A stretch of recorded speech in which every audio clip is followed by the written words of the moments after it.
বাংলাদেশের champions trophy দলে সাকিব আল হাসান যে নাই সেটা নিয়ে বিন্দু মাত্র বা এতটুকু উদ্বিগ্ন নন ক্যাপ্টেন নাজমুল হোসেন শান্ত। প্রেস কনফারেন্সে স্পষ্ট জানিয়ে দিয়েছেন। অথচ সাকিবের রোল পূরণ করতে একজন এক্সট্রা ব্যাটসম্যান না একজন এক্সট্রা স্পিনার, এই সিদ্ধান্ত নিতে গিয়ে কোচ ক্যাপ্টেন ঘেমে নেয় একাকার। বেস্ট 11 কি হবে কুলিয়ে উঠতে পারছেন না, কারণ ওই যে দুটো রোল কে পূরণ করবে, এটা বিরাট একটা যন্ত্রণা, বিরাট একটা সমস্যা, বিরাট একটা চিন্তার বিষয়।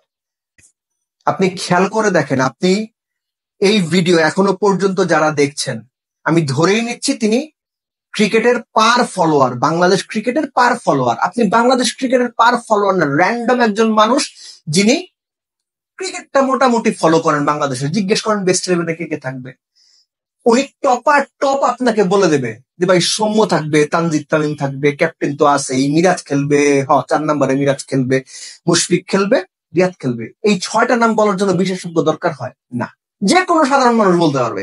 উল্টা দিক থেকে চিন্তা করেন, 3 পেসার মুস্তাফিজ তাসকিন, থার্ড পেসারকে প্রেস কনফারেন্সে ভারতীয় সাংবাদিকদের প্রশ্নের একটা বড় অংশ ছিল নাহিদ রানাকে নিয়ে। তার 150 গতি এবং তিনি প্রতিপক্ষকে ভড়কে দিতে পারেন, ভারতীয়রাও তার গতিতে পরাস্ত হতে পারে, ভেঙে পড়তে পারে হুড়মুড় করে। ভারতীয়রা এটা হয়তো মনে করছেন, যে কারণে তাকে নিয়ে আলাদা করে ভাবনা আছে, চিন্তা আছে, তিনি বেস্ট 11 খেলতে পারেন। 6-3-9 জন হয়ে গেল। মাঝখানের যে দুটো জায়গা, নাম্বার 7 ব্যাটিং স্পট এবং এক্সট্রা একজন বোলার, কাকে কাকে খেলাবেন? দুজন স্পিনার খেলাবেন না একজন এক্সট্রা ব্যাটসম্যান নেবেন? স্পিনার যদি খেলান একজন, কাকে খেলাবেন?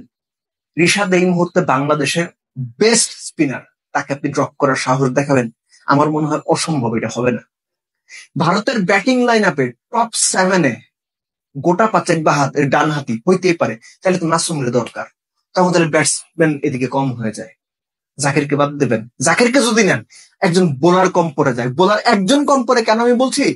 দুজন স্পিনার নিয়ে, whether it is Rishad Miraz বা মিরাজ নাসুম, যাকেই খেলানো হোক, রিস্ক ফ্যাক্টর কিন্তু ঠিকই থেকে যায়। আপনি চিন্তা করছেন সৌম্যকে যে কয়েক ওভার করিয়ে নেবেন, বড় ম্যাচে ভাই এগুলো বিরাট যন্ত্রণা হয়ে যায়। সো এক্সট্রা একজন প্রপার বোলিং অপশন খুব জরুরি।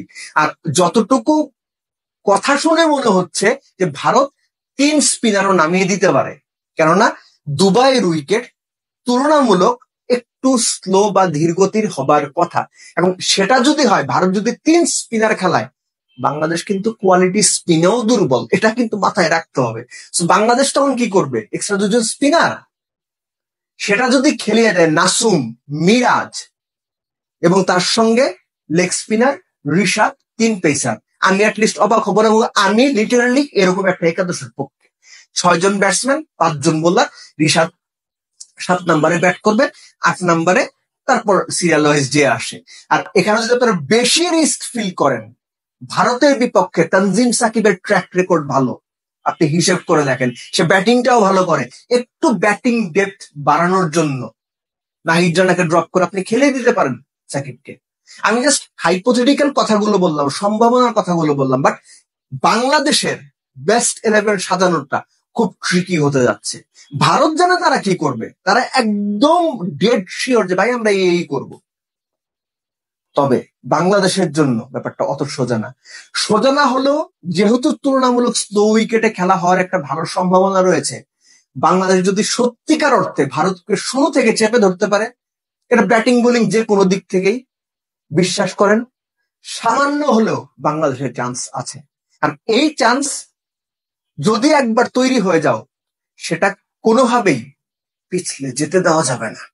কেননা বাংলাদেশের সঙ্গে ভারতের খেলাটা যখন হয়, তখন ক্রিকেট ছাপিয়ে, মাঠ ছাপিয়ে, মাঠের বাইরেও না ওই খেলার উত্তাপটা ছড়িয়ে পড়ে, ওই উত্তেজনাটা ছড়িয়ে পড়ে।